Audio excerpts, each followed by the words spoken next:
Any TV pilot worth its salt has to balance a variety of essential ingredients, introducing characters, establishing settings, sowing conflict, setting tone, all in hopes of serving up a savory and satisfying dramatic dish, but one that leaves the audience with an acute hunger for more.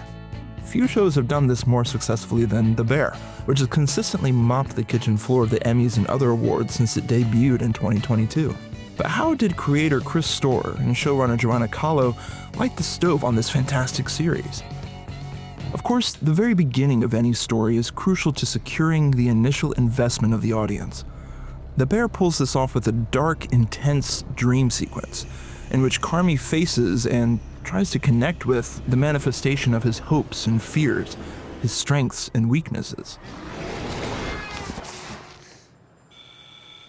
But it's really the end of a story that either nourishes the soul or leaves us feeling empty. So, to examine the genius of this episode, I actually want to start with the final scene and work backwards. It's here that we see the culmination of the most significant character dynamic in the episode, Carmy and Marcus. Just as they're responsible for the two key components of the beef sandwich, the bread and the beef filling, Marcus and Carmy combine to create the most important character arc of the pilot episode. This might seem counterintuitive, given that there are other supporting characters who get more screen time and dialogue in the episode and play a more impactful role on Carmy over the course of the season and the series as a whole. Sydney certainly becomes Carm's foil as the show progresses, but it's telling that, as Kahlo has said, early concepts for the show didn't introduce Sydney's character until the third episode.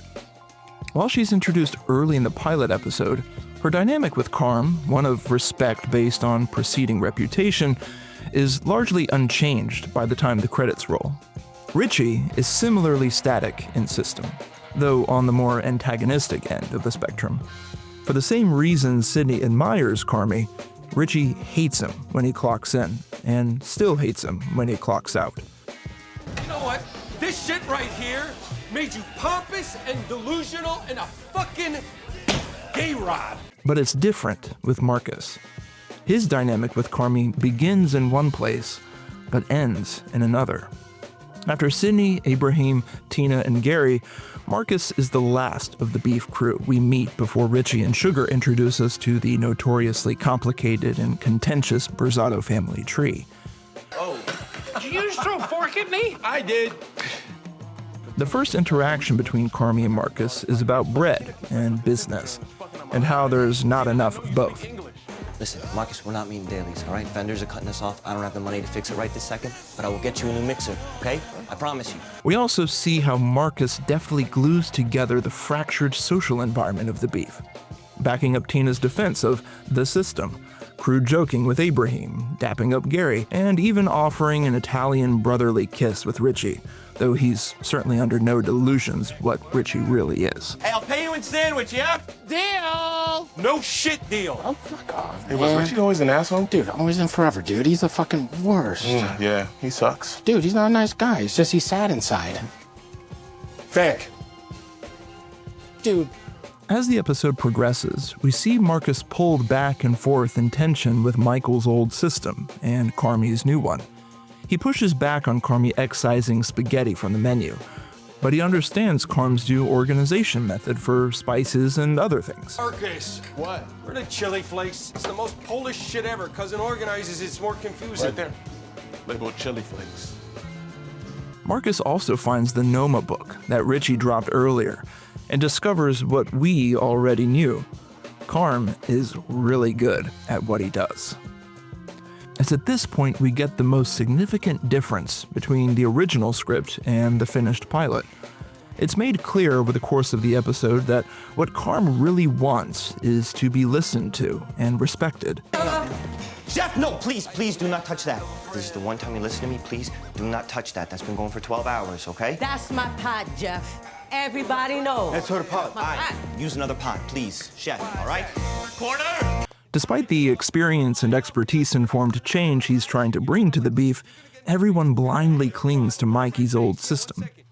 In Storer's script, when Carmy returns inside from his reunion with Sugar, Richie has the crew wrapped up in a story. Carm tries to get everybody's attention, but Richie just blows him off. Carmy explodes, throwing a pot of gravy and kicking over a table. He's got their attention now.